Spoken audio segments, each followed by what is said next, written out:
Продолжуваме понатаму, заокружуваме на тема култура и ве каниме вечерва во малата сала на Македонска филхармонија, четвртиот пред Скопски брас фестивал.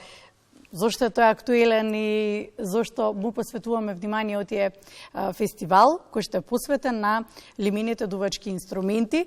Некако порано многу повеќе им се посветуваше внимание и повеќе се зборуваше за нив, а со годините треба малце повеќе да ги активираме и помладата генерација и правиме нешто во поглед на тоа. Александар Нинич е нашиот соговорник. Добро утро. Добро утро. Може слободно кажам дека некако на помладата генерација се посветува годинава четвртиот брас фестивалот и не сте имале досега семинар, не сте имале досега предавања, можност на повеќе запознавање на вашиот свет. Да, точно. Најпрво благодарам за повикот за гостувањето во емисијата. Оваа година четвртото издание на фестивалот ќе се посветиме на семинарите, малце повеќе ни гостуваат Сеге тромбон ансамбл кој што настапуваат вечерва во малата сала на филхармонија. Многу сме благодарни што успеавме оваа година да донесеме еден таков ансамбл од... А кој е тој ансамбл? Од кај доаѓа? Ансамблот доаѓа од Сегет. Сегет е град во, ајде да речам, јужна Унгарија, на граница со Србија, и е претежно студентски град, познат по своите факултети, меѓу кои и Музичката академија. Водачот Гирк Гивичан, водачот на составот, е професор, поранешен професор, сега професор на Академијата Франц Лист во Будимпешта, и со својата класа поттегнува една иницијатива за да се музицира камерно во еден ансамбл кој што е, морам да кажам, неспецифичен, бидејќи многу ретко се гледа ансамбл од 8 тромбони. И тоа, ние имавме можност минатата година, тоест предминатата година да го видиме со нашиот ансамбл од Македонија и со гости од Србија, Косово и Хрватска. Оваа година има ансамбл кој што има традиција од 2006 година. Па нели ова чести прилика за студентите да се запознаат, особено оние кои што сакат на Музичка академија точно, да студираат? Да. Семинарот ќе биде во рамки на брас фестивалот, како ви е предвидено? Значи предвидено е денеска во 1 часот на Академијата на факултетот за музичко значи. Да, во 13 часот. Отиде, знаете како помладите не гледаат тоа и да ниме после. Така е. А и студентски денови навечер се учи обично така да. Така беше. Да, меѓутоа овој пат е во 13 часот на факултетот за музичка уметност. Огромна благодарност за факултетот, бидејќи од стапија простор се согласија да соработуваме за овој семинар да стане тоа што е денеска, тоа што ќе случи денеска. Има можност да учествува секој кој што има желба да научи нешто повеќе од овие стварно изврсни професионалци кои што настапуваат на сите светски сцени. Подобри сите оние кои што свират на дувачки инструменти. Да, претежно лимените дувачки, точно. Да, лимените дувачки инструменти имаат многу слична техника и верувам дека ќе бидат полза за секој.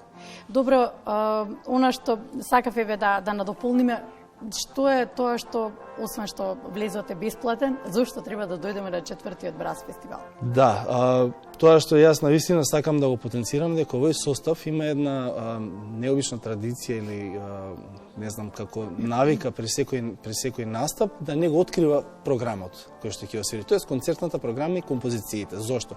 Сметаа дека публиката највеќе треба да дојде поради изведувачот. Што стварно има голема вистина. Точно делата се навистина важни, и тоа изведбата на делата е токму од изведувачот и токму заради тоа доаѓа публиката. Па тоа е една одлична можност и малку повеќе да се развие музичката култура кај нас, за посетителите сакам да кажам, за оние кои што ќе дојдат, а имаме ли години назад, почитуваме ли? Да, претежно почитуваме. Морам да признам дека ние сме навикнати лимените дувачки инструменти малце поинако светло да ги гледаме. Да ги гледаме на свадби, без свадби, без прослави. Не е тоа, но... И тоа е дел од културата, брас културата, и мене ми е многу драго, бидејќи тоа се практикува како една долга традиција овде. Меѓутоа, лимените дувачки инструменти имаат и малце поинаква форма и многу повеќе има од нив, така да ние ќе проследочиме мала наговестување на програмата, бидејќи јас имав честа да ми ја кажат програмата како организатор на овој настан. Ти има и филмска музика, ти има класична музика, ти има преработка на рок композиции за 8 тромбони, ако тоа не е секојдневно, не знам што треба да видам. Да, она што го споменам, преработките, токму и тоа сакав како последно прашање да го поставаме, тоа дека современиот начин на живот и следење на трендовите и кај нас наметна една можност и прилика лимените дувачки инструменти да се надополнуваат на некои преработки, дури на изворни песни, дури на песни во кои што никогаш не би ги вклучиле, но кога ќе се вклучат, тоа е некој посебен момент кој што всушности ја прави песната. Да, за лимените дувачки инструменти нивната природа може многу да се зборува и токму тоа ја носи таа специфичност при изведбата на преработките, на авторските композиции, бидејќи имавме ние еден проект, токму кај вас гостувавме во декември за Тоша Проевски и луѓето беа изненадени како песните на Тоша Проевски звучат на лимени дувачки инструменти. Значи, се може да се свири на лимените дувачки инструменти и се тоа звучи многу специфично и многу убаво за слушање. Така да ги поканувам сите кои што сакаат да дојдат вечерва, добре дојдени се, влезоте слободен од 20 часот. Ете. Добре дојдени се. Што би рекле, ние нема атмосфера без лимени дувачки инструменти. Така. Ето така. Александар, благодарам. Благодарам за издвоеното време, благодарам што ни беше гостин. Се разбира, се гледаме во следна прилика. Секогаш има простор за вас. Да.